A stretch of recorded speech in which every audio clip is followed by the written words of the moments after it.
Do you lunch? I don't know. What did I get?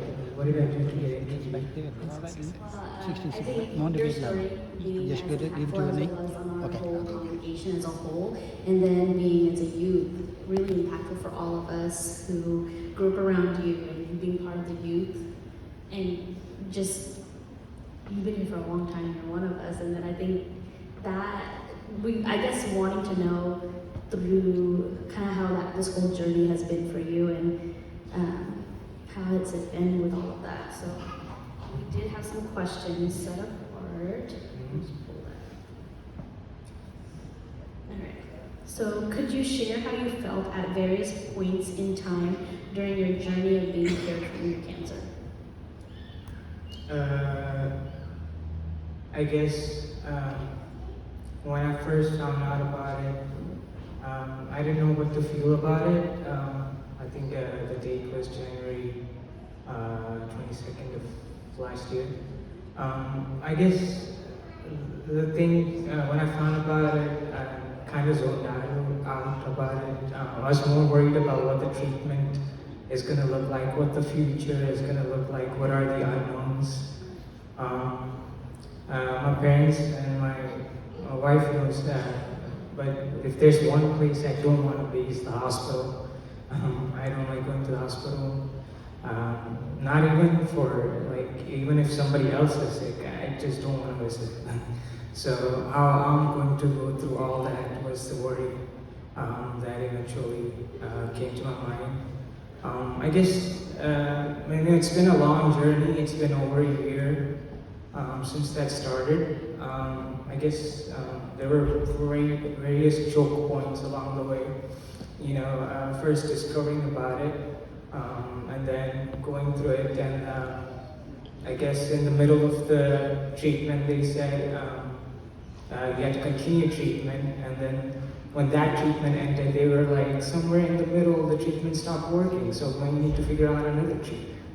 And then I had to do biopsies, and then they discovered that it was still there, so I had to go to MD Anderson, or we as a family decided to go to MD Anderson for that. So that was another journey that I had to take. It was more stressful because MD Anderson is in Houston. We had to go there in the morning. My dad used to come back from work at like 1 at night. And it's like 5. We used to go to Houston. And we used to spend the whole day there. And used to come back in the night. Almost like 6 treatments like that. And then after that, they said it's in remission, which was the good news. But then, as part of the treatment, I had to go to the stem cell transplant, which itself is another 1 month in the hospital. So, yeah, it was a long journey. I guess the overall theme was worrisome, nervous, nerve-wracking, filled with anxiety. Yeah. Naturally, I overcome with emotion. I can see, like, it's one thing to go through the journey, and then it's hard to, now that we're having grown up in the same age together, that even you're being an adult, I feel like as we grow up as youth, we are always wanting to take the burden from our parents, and then you feel that guilt on the inside of like, no, I feel like I'm putting more strain on them. Was that something that you ever felt when you were going through this process? And now it's not you're having to rely on yourself, you're having to rely on others. It was really hard. For most part of the chemo, I was not eating properly, and Mom had to let me to eat more because your taste buds are very off. I guess the weirdest part is that when one round ends, my treatment was 2 weeks apart, so one round ends, and by the time your tiredness is gone and you're eating normal, the other round starts. And when that stops, your body starts to build everything up and you feel normal again, your taste buds kind of feel normal, then the other round starts. So it's like this cycle and it keeps going, till whatever the doctor has planned, So yeah, it's been, and then the other thing is, me and my wife, we got married and it's been almost 1 year past. We found out that I was diagnosed with Hodgkin's disease. We were going through immigration, so that also adds another mental a layer of worries. My wife is over there thinking what is going on over here, and all those it was very stressful. So picking up from that, like, were there any particular songs of worship or hope or Bible verses that particularly helped you through these tough times? Yeah, everybody sent me a lot of songs and Bible verses to go through, so thank you all that. Thank you, church, for all your support. I guess the songs that come to my mind are, I think it's called Jesus Over Everything, which is by, I think, the Belonging group. And then The God Who Fights for Me, by Zoe, and there's many other songs. I used to listen to Hindi, Malayalam, and English. There's a song called Atinatan. I think it's by John Philip Matthew T. Young. And I used to read Bible. I guess if you have the Bible app, there's topics related to healing. So I used to go read all that. And I guess my favorite portion that my wife told me, and a lot of people did tell me, is Isaiah 43, 1-7. Is something that I would recommend people read. Songs of encouragement, I think there was one youth conference that we had too that I was talking about using a song, but it was a different context, not of healing, but it was, I guess, going through times of strife, where it was a song to get you through the seasons of struggle.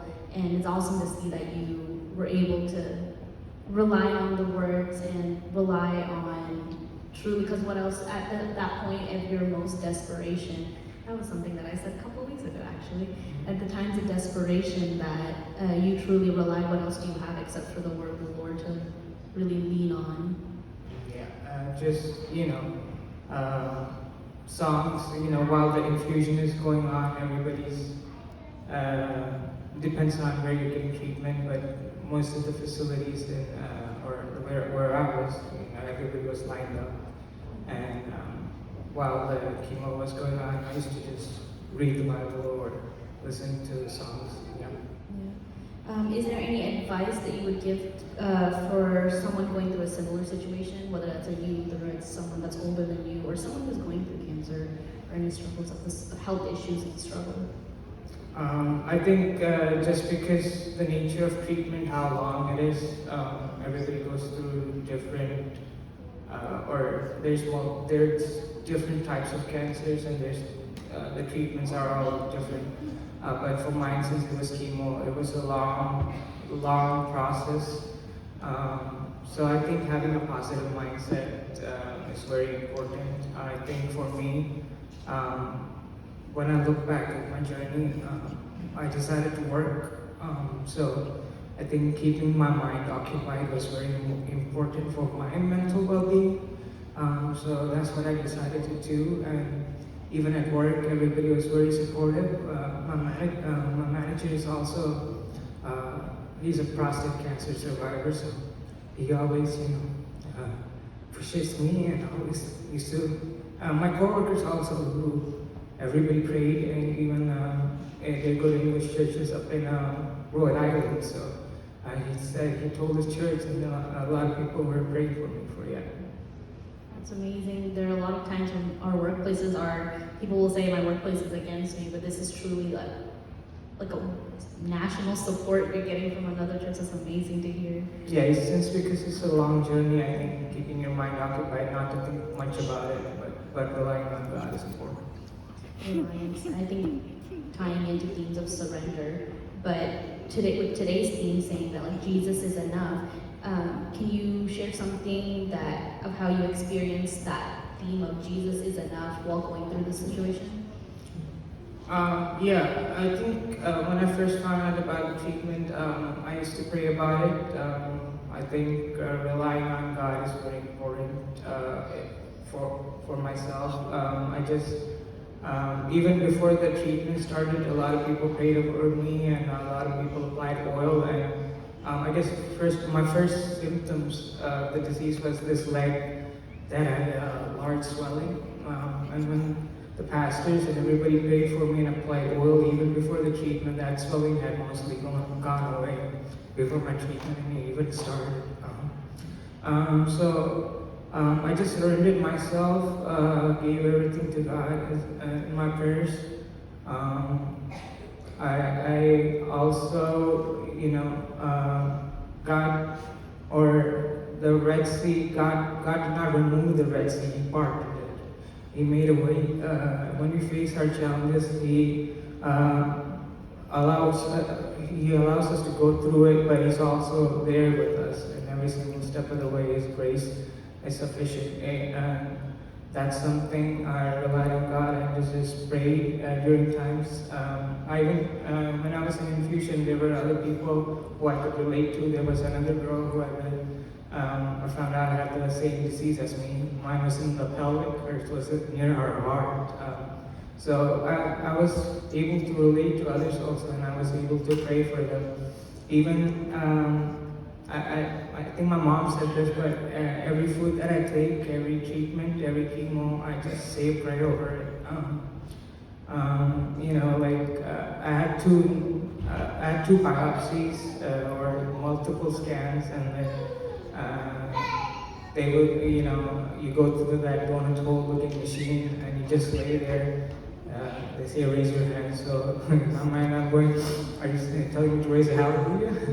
I used to, in my mind, I have memorized Psalms 91, you dwell in the secret place of the Most High, shall abide under the shadow of my dear, I'll say the Lord is my refuge, my fortress, my God, and my trust, and so on and so forth. So I would recite that Psalms, whichever I memorized in my mind while the procedure is going on. That's one of my, saying Psalms in my head and reciting the word is my coping mechanism. It's awesome that you brought up that you were able to go through the journey with other people and other patients that were around you. And I think oftentimes, like I see it in the hospital as well, some people don't know how to act or behave around people who have cancer or people who have illnesses. Do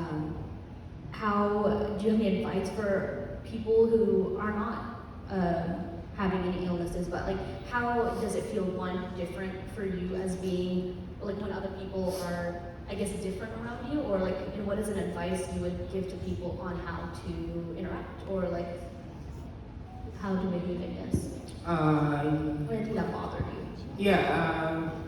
The person who's going through cancer is going through a lot, so it's fine to be around them, but know that they're immunocompromised. So if you have, you don't want to give them your germs, they're already going through a lot. So maintain a distance if you can. They are not supposed to be in public. So and I was going through flu season, and also I just had at least staying home for most of whenever I had the treatment. But you can also keep up with whoever's going through by sending them a text, saying hi, how are you doing? You can call, FaceTime. There's a lot of avenues which you can take to still keep up with them while they're going through the treatment. Are there any stigmas around cancer or going through treatment or anything that you would could dissipate? Any common misconceptions? Not that I can think of. Not something that comes into my mind. It's overall a very scary and nervous time, but just give everything to God. Give everything to God, and then I think that kind of ties into the theme that Jesus is enough, and all that you have is all that you need, and self-reliance and obedience, and really submission to God's will. Do you think that now, So Benny prior to all this happening and Benny after this. So in the this journey, is there, do you feel like there's any purpose change or different calling or anything that you felt differently prior to or after this? I would say that my reliance on God has improved, trusting God that He will lead me through the journey, experiencing God in the healing process that happened in myself. So that was something, like I have not experienced God's healing touch in my life before. So experiencing that is a different thrill. Yeah. That's all. I think that pretty comprehensive, and we're able to get a good deep dive. Thank you, Benny, for allowing us and letting us in to understand what all has been going on in your life and all the questions and qualms about that. Thank you. Thank you, everybody.